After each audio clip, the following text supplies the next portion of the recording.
"Hey, old-timer, you lost?" The voice carried across the firing line like a man used to being the loudest thing in any room. It belonged to Special Warfare Operator First Class Tanner Royce, and it was pitched for an audience. "This is a Frogman's range, not the senior center. Where's your caretaker, Granny? They let you wander off the bus?" A few of the young men on the line laughed, the easy laugh of trainees who have learned that laughing with the instructor is safer than not. The wind came off the berm in a hard gust and threw grit sideways across the lanes, and the steel target 200 yards out swung a little on its chain, untouched.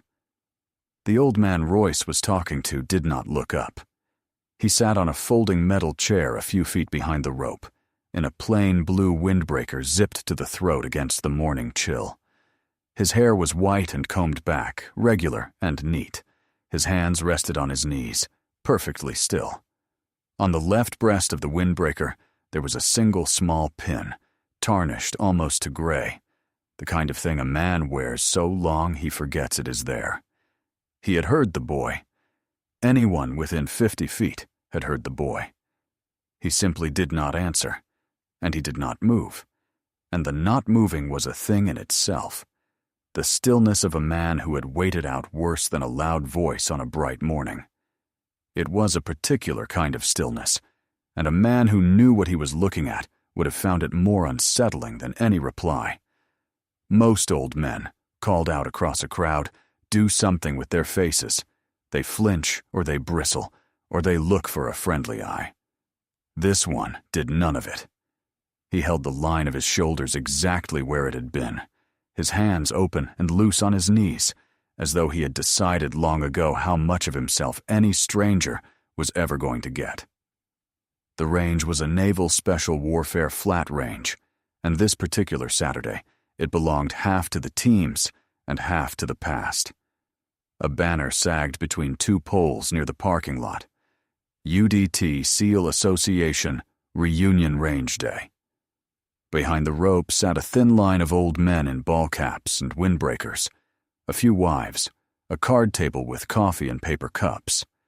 In front of the rope, on the hot side, 6 young operators ran a marksmanship package under Royce, and they had spent the better part of an hour failing to put rounds on a hard plate in a crosswind that would not hold still. At the tower stood Command Master Chief Floyd Skiles, 51 years old, 29 of them in the teams, and he was not watching the young men miss. He was watching the old man in the chair. It was the stillness that caught him first. Most of the reunion veterans fidgeted. They pointed. They leaned. They told each other stories with their hands. This one sat the way a man sits on a dive platform in cold water before a long swim, gathering himself inward, spending nothing. His eyes moved, and only his eyes, tracking from the wind flags on the berm to the mirage shimmering off the dirt to the swinging plate and back. He was reading the range the way the instructor on the line could not. Skiles had seen a man sit like that exactly once before, and not in life. He had seen it in a photograph. He had been a young SEAL once himself, brand new, and certain he had already learned everything worth learning.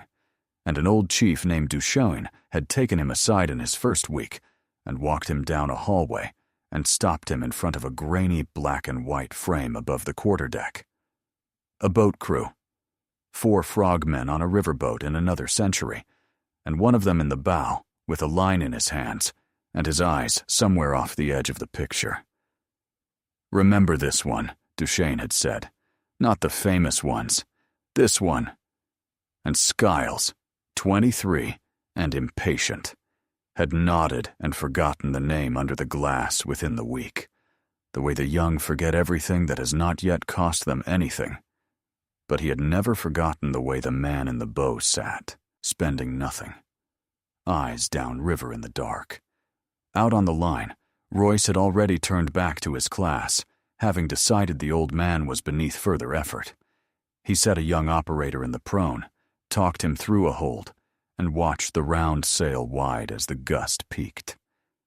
"Wind's all over the place today," Royce announced, to the class and to the rope and to anyone listening. "Real frogmen on the line, gentlemen. Everybody else, behind the rope where it's safe." The wind gusted again. The flags stood straight out and then sagged, lying about themselves the way wind lies. Full value at the firing line, and half value at the target.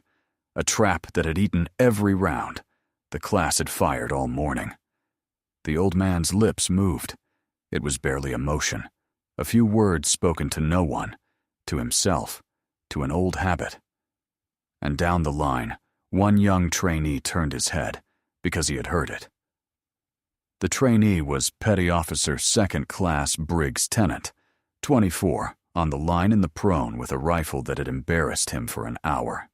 He had heard the old man say something low and even, and the something had been a number and a direction, and Tennant, out of frustration more than faith, did exactly what the old voice had said. "Hold half a target left," the old man had murmured. "Let the gust drop. Break on the lull behind it, not on the gust." Tennant settled, waited, felt the big gust shove past, and pressed the trigger into the quiet behind it. The plate 200 yards out rang like a struck bell and swung hard on its chain. It was the first clean hit the class had made all morning. For a moment, Tennant did not understand what had happened. He had been missing for an hour, the kind of missing that gets into a young shooter's head and starts to feel like a verdict on the whole of him. And then a voice behind him had said a number and a direction in a tone so flat and so sure that he had obeyed it the way you obey a man who has clearly done a thing 10,000 times. And the steel had rung. He came off the rifle and looked back over his shoulder, startled, toward the folding chair. Royce looked too, and his face did a complicated thing. Pleasure that one of his men had finally connected, then a flicker of irritation when he understood that the fix had not come from him. He found the old man's moving lips. He walked over, unhurried, the way a man walks when he intends to put something back in its place. "You coaching my line, Pop?" Royce said. "You got a lot to say for a guy who hasn't held a rifle since Korea." The old man's eyes came up for the first time. They were pale and steady, and they did not flinch. And when he spoke, it was quiet, and it was precise. "Mirage went from a boil to running left," he said. "That means the wind switched value on you. It's full at the flags and less at the plate. She'll settle on the gust, not on the lull.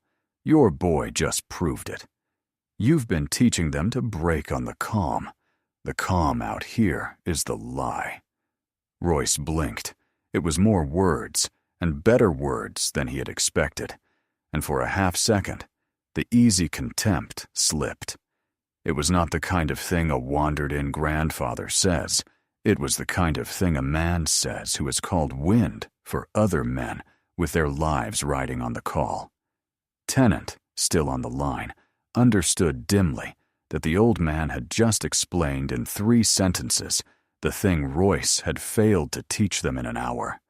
But Royce had a crowd and a uniform and a bad morning behind him, and a man like that does not let a thing slip for longer than a half-second. Then a fast rope line lay snarled and fouled in a heap by the base of the tower, kicked there and forgotten, and the old man's hands, without his eyes ever leaving Royce, found it. They moved on their own, coiling, dressing the line into a clean seaman's hank, loop over loop, a knot smoothed and seated, the whole thing done by feel in the time it took to finish a sentence. He set the coiled line down beside his chair, neat as a thing in a museum case. He had not looked at it once. At the tower, Command Master Chief Skiles went very still himself. He had seen hands move like that exactly once, in that same photograph that hung above the quarterdeck of the command, a grainy black and white of a young frogman on a riverboat in another century, coiling a line he was not looking at, his eyes somewhere downriver in the dark. Every man who walked into the building walked past it. Almost none of them knew the name under the glass. Skiles turned to a young range hand beside him. "Who is that?" The man in the blue jacket. The kid shrugged. Some reunion vet. Came alone. Wasn't on my list. I figured association walk-in. Get me the association roster, Skiles said. Now. And he kept his eyes on the old man, and the morning began, quietly, to tilt under his feet. There were a dozen things a man could fake on a range. A pin could be bought. A story could be rehearsed. A stillness could even be performed, for a few minutes, by a man who wanted to be thought hard. But the hands could not be faked. The thousands of repetitions in the dark and the cold. The line dressed and seated by feel until it lived below thought, in the meat of the palm.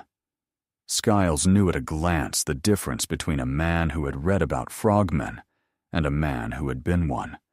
The old man in the blue windbreaker had been one.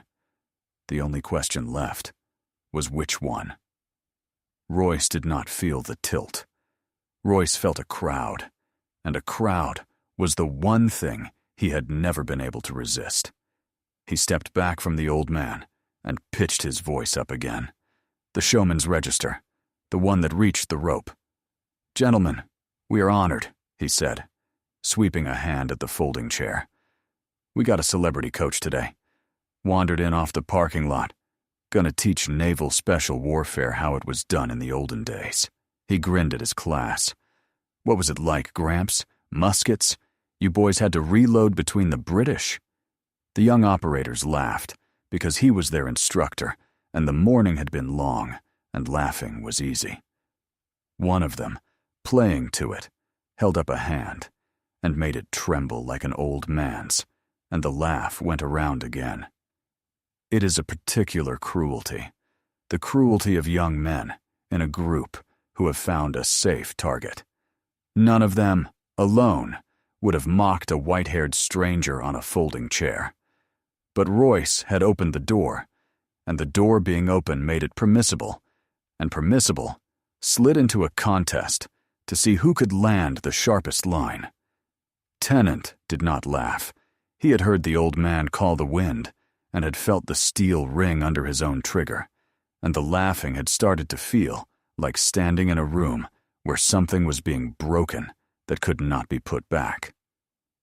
But Tennant was 24, and a brand new petty officer, and the loudest man on the range was his instructor, and so he looked at the dirt and said nothing, and hated himself a little for it, which is how most men begin to learn the thing this morning was going to teach.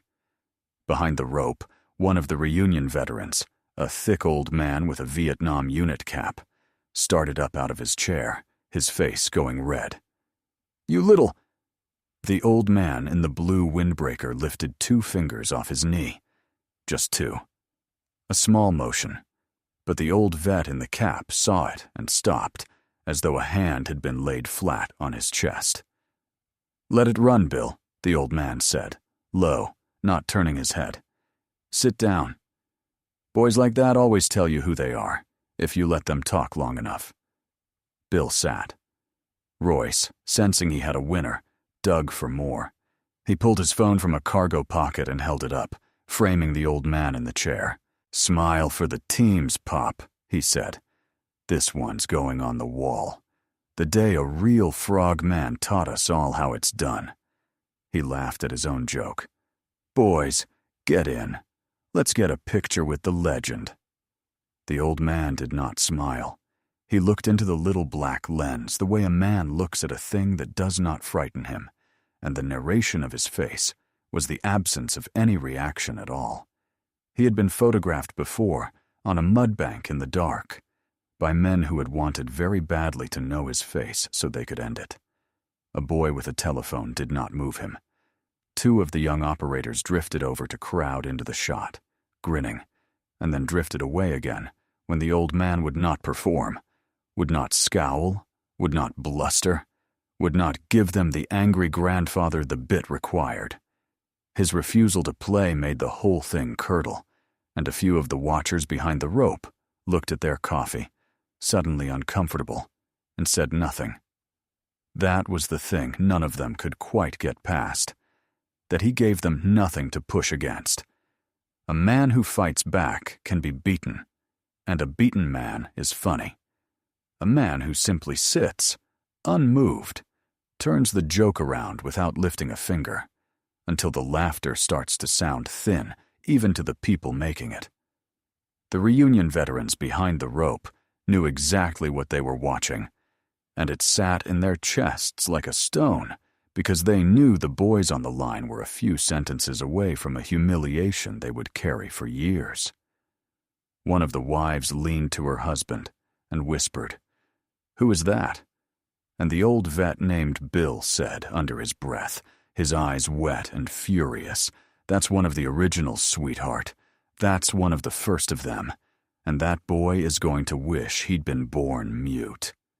From the tower, Skiles started down the steps with the association roster open on a borrowed phone, and a radio in his other hand crackled with a hot lane safety call from the far bay. 2 shooters drifting toward an open arc, and he was the senior man and the safety, and he had to go. He went. He glanced back once at the old man and the boy. The one man on the range who suspected the truth pulled off the board at exactly the wrong moment. If you have ever watched the young forget what the quiet ones once paid, stay with this one and subscribe to the Veteran Vault. With Skiles gone to the far bay, the line belonged to Royce, and Royce had stopped being funny and started being something worse. He had seen, in the old man's refusal to react, a kind of insult of its own. The old-timer would not give him the fight, would not give him the bluster, and that calm was beginning to feel, to Royce, like being looked through. He did not like being looked through. He came back to the chair with his thumbs in his belt and his chin out. His eyes found the small, tarnished pin on the windbreaker. "What's that?" he said. "That a medal, Pop?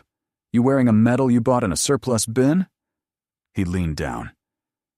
"Because that's a federal thing, you know. Wearing stuff you didn't earn. Stolen valor. We had a guy get arrested for that. You want to tell me where you got that pin?" The old man looked at him and said nothing, and the nothing was worse than anything he could have said. For a moment, something almost like pity crossed the old man's face, not for himself, but for the boy. The way a man looks at someone who is digging a hole and has not yet understood that he is standing in it. The pin on his windbreaker was a Navy Cross lapel device, the small, unassuming bar a man wears when he does not want to be asked about it. And the old man had worn it for so many decades that he had genuinely forgotten it was visible, the way you forget the color of your own front door. A man who knew would have gone pale at the sight of it. Royce did not know. Royce saw only a chance to land another blow, and he reached for it. Royce straightened, color in his face now. He reached over to the line, took a class carbine off a barrel, and held it out, not handing it, shoving it, the muzzle safe but the stock driving toward the old man's chest like a dare made of steel. "Here," he said. "You got so much to say. Show us. Show the whole range how they did it in the Stone Age. Or admit you're a tourist who wandered past the rope and sit there with your mouth shut." The old man looked at the rifle for a moment. Then he took it. And the taking was the thing. His left hand came up under the forend, and his right closed on the grip, and the weapon settled into him like a tool returning to the hand that had worn it. His thumb found the bolt. The action came back a half-inch, a press check, his eyes dropping for a quarter second to confirm brass in the chamber, and then rising again to Royce's face. And the whole motion took less than a breath and was older than the boy holding the crowd. The rifle was suddenly in the hands of a man who had carried one into black water and brought it back out. Royce felt it. Every shooter on that line felt it. Something had changed in the geometry of the morning, and Royce, who could not read it, but could feel it, did the thing that cornered men do. He got louder. "Yeah, okay. You can hold a gun," he said, and knocked the old man's ball. There was no ball cap. The old man's white hair lifted in the wind, and instead, Royce knocked the coiled fast rope line off the chair into the dirt, scattering the neat hank, a small, ugly thing. "You're a safety hazard sitting on my line. I want you off it. Somebody walk Grandpa back to the parking lot before he hurts himself." Tennant, the young trainee, started forward to gather the spilled line. Royce waved him back without looking. The old man bent, slowly, the slowness of age and not of fear, and gathered the line himself, recoiling it in his lap, loop over loop, while he answered. "I'll move," he said, "when the safety brief is over and the line is cold. A man doesn't turn his back on a hot line, and a man doesn't put a green shooter downrange of a switching wind and blame the wind for the misses." He set the coiled line on the chair. "You'd know all that. If anyone had taught you." Two of Royce's own class looked at each other. The press check was still hanging in the air between all of them, the small, terrible competence of it, and the laughing had stopped. Because that was the trouble with mocking a thing you do not understand. Sooner or later, it shows you a piece of itself, and you cannot unsee it. They had all watched the old man's hands clear and check that carbine, and not one of them, in their newness, could have done it that smoothly. They had watched him recoil the scattered line in his lap without a downward glance. They had heard him say the one true thing about the wind that none of them had figured out in an hour.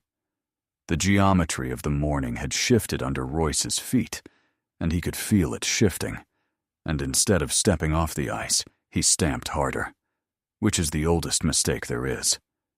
The young men around him had gone quiet, and quiet from your own class is the worst sound an instructor can hear, because it means they have started, privately, to side against you.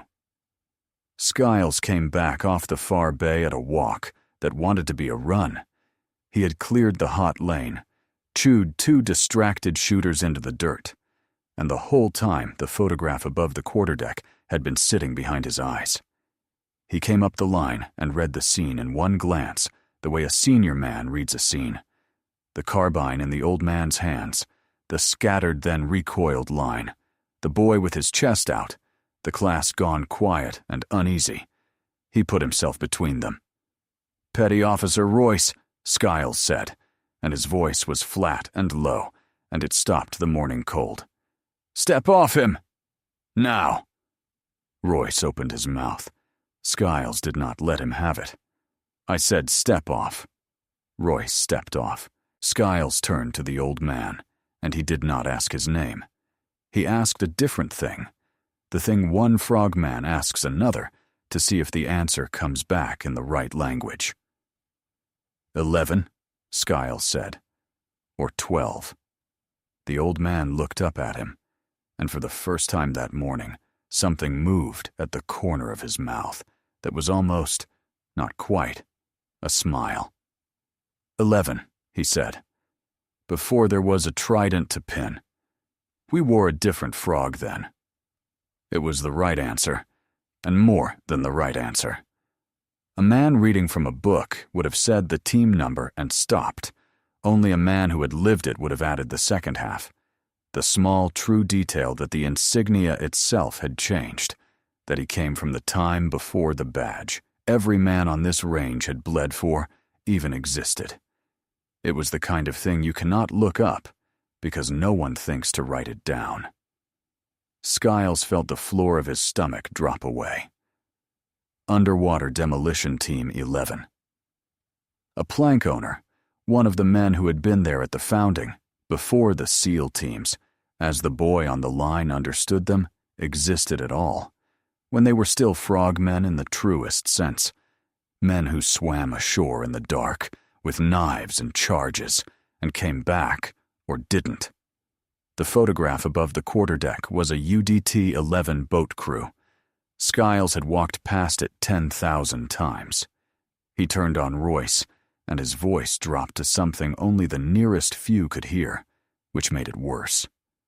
"Son," Skiles said, "you have no idea who that is. You want to be very, very careful with the next thing you say, because you are standing one bad sentence away from a day you will regret for the rest of your career. Royce, ego fully engaged now, his class watching, could not back down. Master Chief, with respect, he's an old man in a windbreaker. He wandered onto our range. I'm running a package.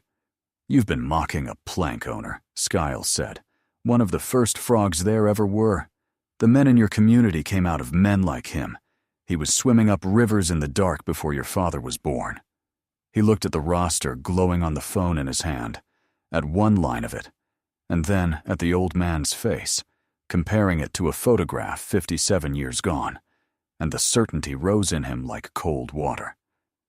And unless I am very wrong about what I'm looking at, you owe him more than an apology. He's an old man in a windbreaker, Royce said again, weaker. But he heard the weakness in his own voice this time, the third time he had said it, the way you hear a story you have told too many times. Stop sounding true, even to yourself. Skiles did not bother to answer it.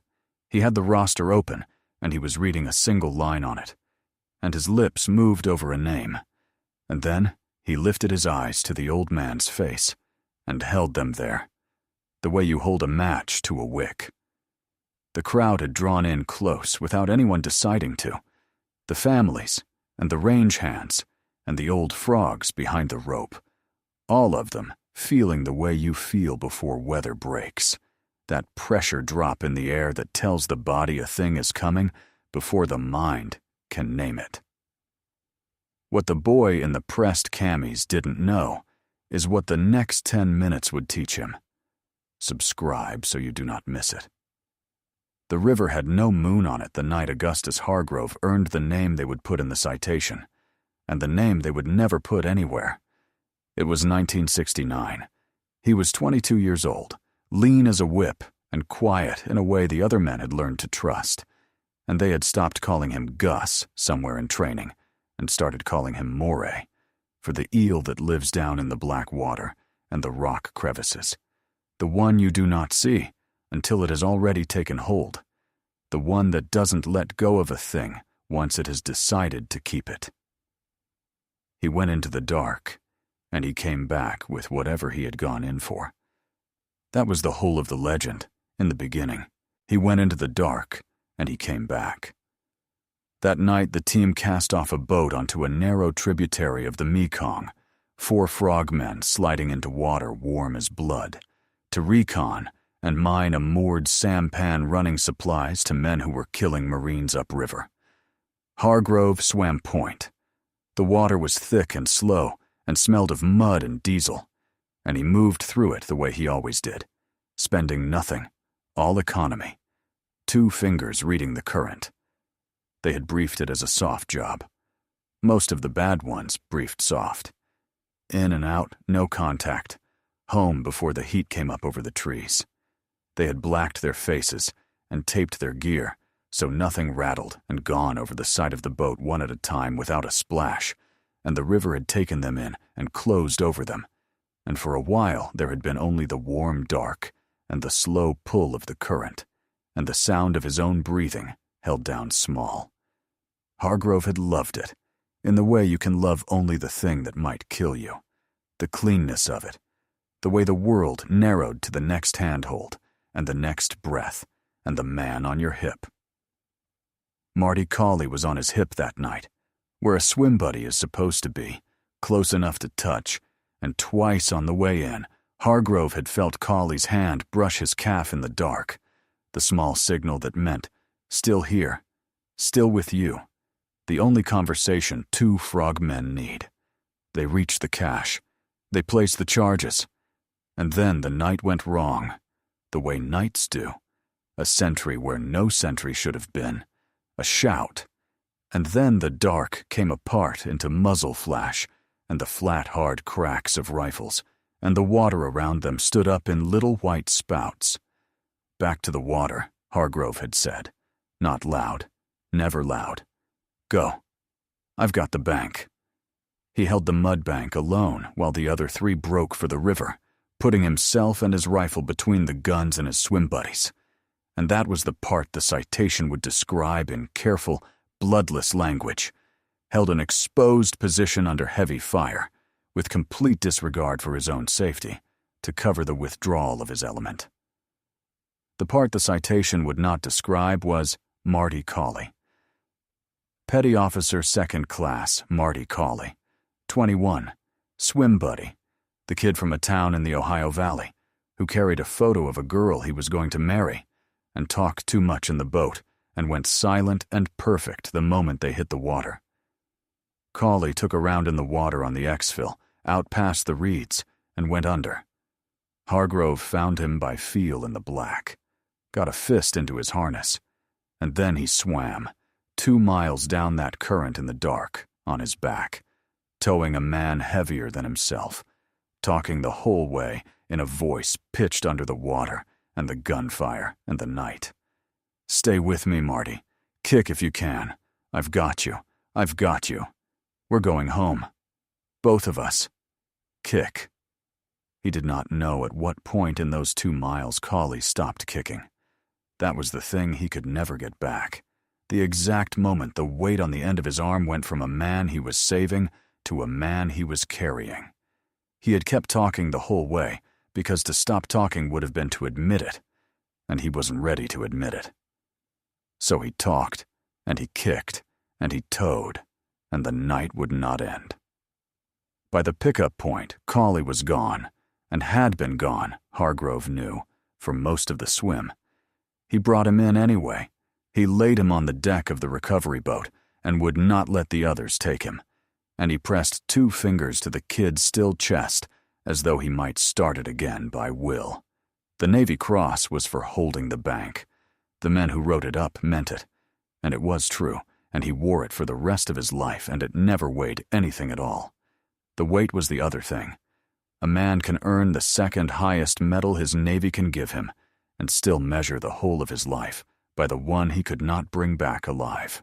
He carried Marty Cawley 2 miles through a war rather than let the river have him, and he had carried him in a quieter way every single day for 57 years since.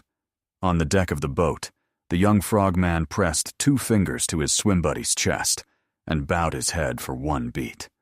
On a folding chair on a flat range 57 years later, the old man's 2 fingers rested on his own knee, in the same place, in the same way, and the wind came off the berm and moved his white hair, and nobody watching knew what they were seeing.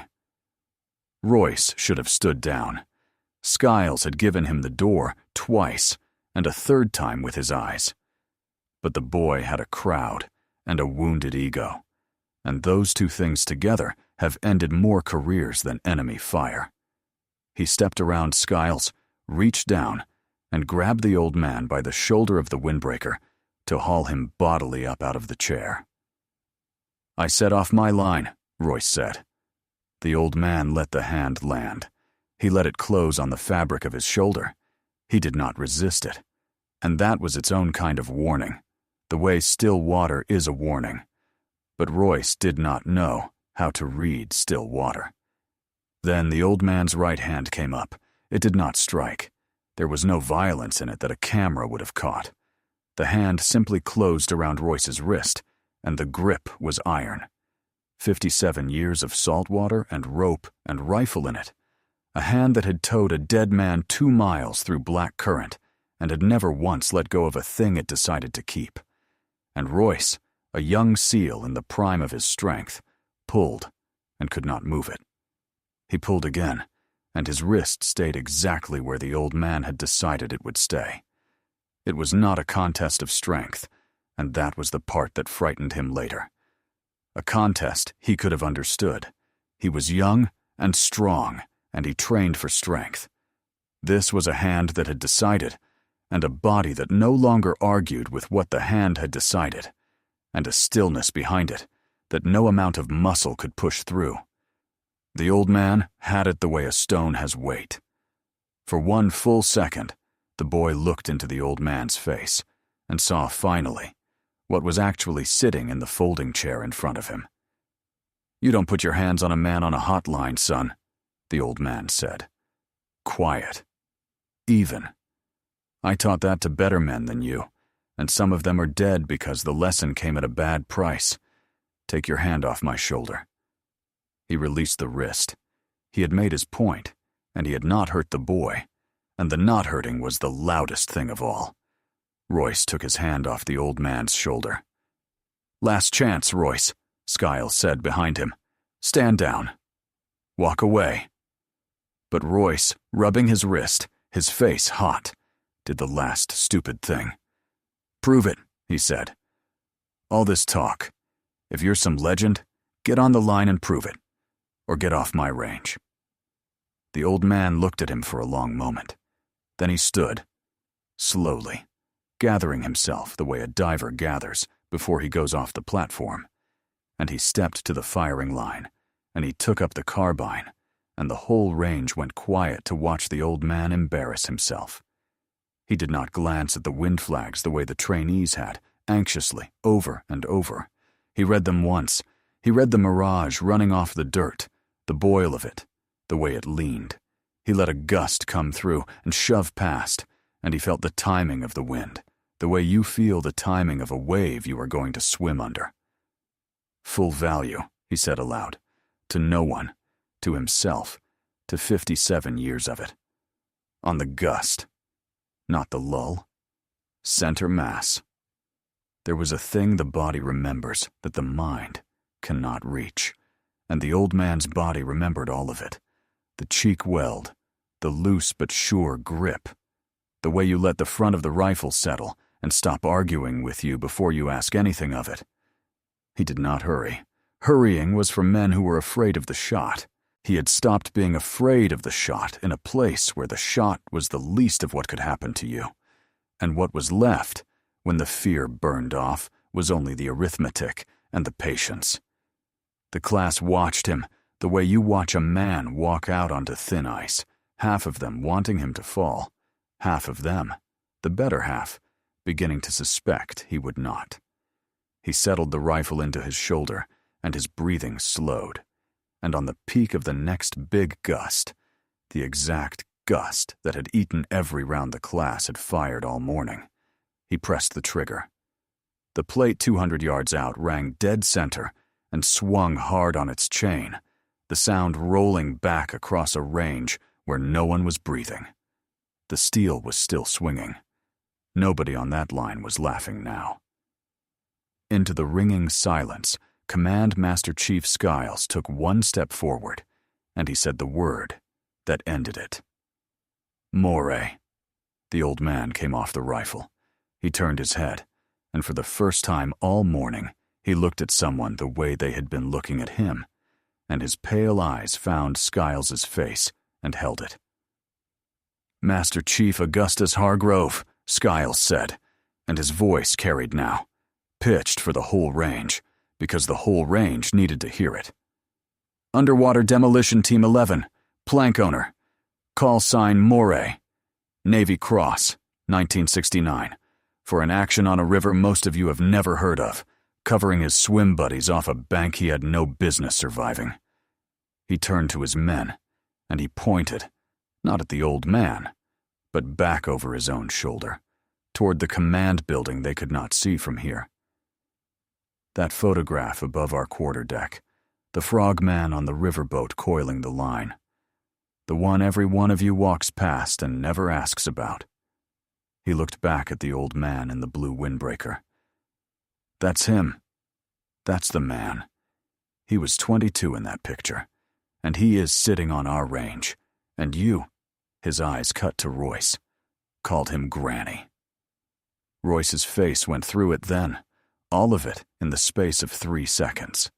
Confusion first, a reflexive wanting it not to be true, then disbelief, a small shake of the head, then the recognition landing, the photograph above the quarterdeck rising in his memory, the young frogman with the coiled line and the eyes downriver, the same eyes, the same hands, the hands that had just coiled a fouled line without looking and put a cold, round, dead center on the plate that had beaten his whole class.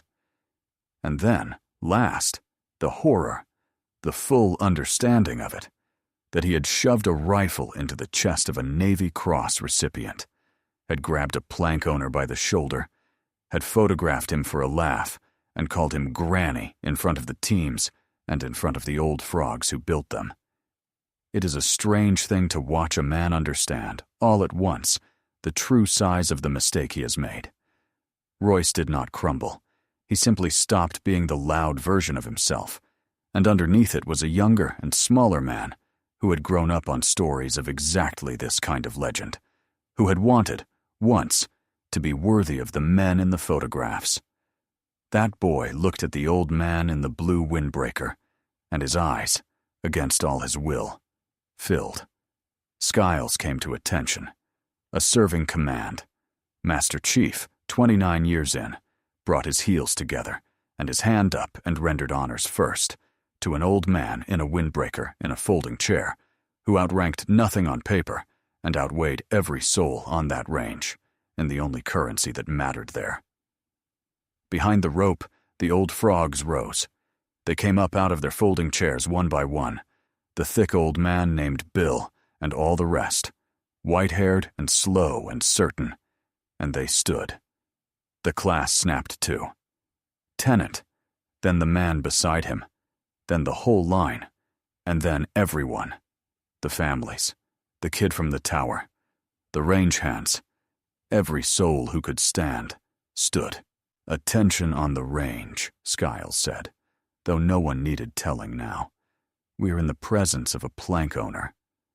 The old man looked at all of it, the standing range, the saluting Master Chief, the boy who finally understood. And he was the only calm figure in a sea of stiff backs and raised hands. He brought his own hand up, slow and exact, and returned the salute the way he had returned 10,000 of them, and then he lowered it.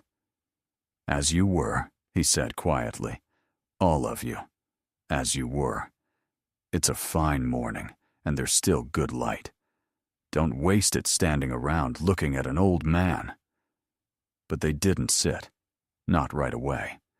There are moments a body refuses to hurry, and this was one of them. The old frogs behind the rope held their salutes a beat longer than the young men did, because they knew exactly what they were saluting, and one or two of them were crying without any shame about it at all, the way only old warriors can. Bill, the thick old man in the Vietnam cap, brought his hand down last, and when he did, he said, just loud enough to carry, "Welcome home, Moray." And the old man in the chair looked at him and gave him the smallest nod, the nod that passes between men who have been to the same place and come back, changed in the same way, and never need to say a single word about it. Lieutenant Commander Pierce Vandenberg had heard the change in the range from across the compound, the way you hear weather change, and he arrived to find his line standing at attention around a folding chair and got the whole of it in 90 seconds from Skiles. He relieved Royce on the spot. "Petty Officer Royce," Vandenberg said, and he did not bother to lower his voice, because some lessons are supposed to be learned in front of the people you performed for. "You're off my line, today, and until I decide otherwise. You will report to me at 1300 hours, and you and I are going to have a very long conversation about what you think this community is and what it actually is." He stepped closer. "You did not lose a shooting match out here. I do not care about the shooting match. You stood in front of the teams, and you disrespected the teams. You disrespected the men we came from. In front of the men we came from. That is the failure. Do you understand me?" "Yes, sir," Royce said. He was not performing anymore. There was no one left to perform for. And then the old man, who had heard all of it from his chair, lifted those two fingers again. "Commander," he said, "a word, if you'll have it from me." Vandenberg turned, and to his credit he came over and crouched down to the old man's level, the way you do for a senior chief and the way you do for your grandfather. And he said, "Yes, Master Chief. Anything." "He's a young frog man," Hargrove said, nodding once toward Royce, loud and full of himself, and wrong this morning in just about every way a man can be wrong. I've been all three of those things. Most of the good ones were, at his age. His pale eyes were steady. Don't break him for being young. Take the line off him today. Let it sting. Make him sit with it. But don't end him. Let him learn it, standing up. The lesson only takes if he gets to carry it forward, not if you bury him with it. Honor the ones who carry it in silence. Subscribe to the veteran vault, and let this old frog story find the people who need it. Vandenberg looked at the old man for a long moment, and then he nodded. He'll get to carry it forward, Master Chief. You have my word. Later, when the line had gone cold and the crowd had thinned, Royce came to the folding chair with his cover in his hands and stood there until the old man looked up. Master Chief, he said, I don't have an excuse. I'm not going to try to give you one. I was wrong, and I was cruel, and I'm sorry. That's all I've got. The old man studied him, and then he gestured at the empty chair beside him, and the young SEAL sat. You missed that plate all morning because you taught these boys to break on the calm, Hargrove said. Out here, the calm is the lie. The wind tells the truth on the gust when it's working hardest. Most things do.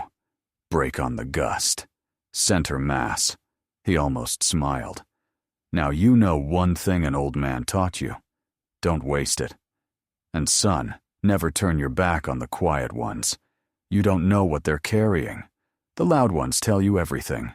It's the quiet ones who've paid for it. Yes, Master Chief, Royce said, and this time he meant it all the way down. They sat a while in the folding chairs, and the old man told him a little of it. Not the worst parts. He never told anyone the worst parts. But enough. That the badge Royce had bled for came down a line of men, hand to hand, all the way back to a few cold swimmers nobody had expected to amount to much, and that the only rent you ever paid on it was to remember that, to carry it forward decently, and to never make small of a quiet man you did not know. Royce listened the way he should have listened all morning, which is to say with his mouth shut. A week later, on a gray morning, the old man drove to a place a long way from any range, a small UDT SEAL Frogman memorial near the water, a bronze frog on a granite base, and behind it, a low wall with names cut into the stone. He walked it slowly until he found the one he had come for. Cawley, M. And the year, 1969. From under his arm he took a pair of swim fins, old rubber gone stiff and pale with age. The fins he had pulled off a dead friend's feet on the deck of a recovery boat 57 years before, and had never once been able to throw away. He bent, slowly, and set them on the granite beneath the carved name. A respectful pace behind him stood Tanner Royce, who had asked to come, and who was beginning to understand what the morning on the range had actually been about. The old man rested 2 fingers on the carved letters of his swim buddy's name, the same 2 fingers, in the same way. I brought you home, Marty, he said. I told you I would. I always bring my swim buddy home. The wind came in off the water, and the bronze frog kept its watch, and the old frogman stood a while longer in the gray light, and then he turned and walked back to where the boy was waiting, to teach him the rest of it. Some warriors fade quietly into the years, but the valor never leaves them. Honor the ones who carry it in silence. Thank you for staying and watching. Subscribe to the Veteran Vault for more.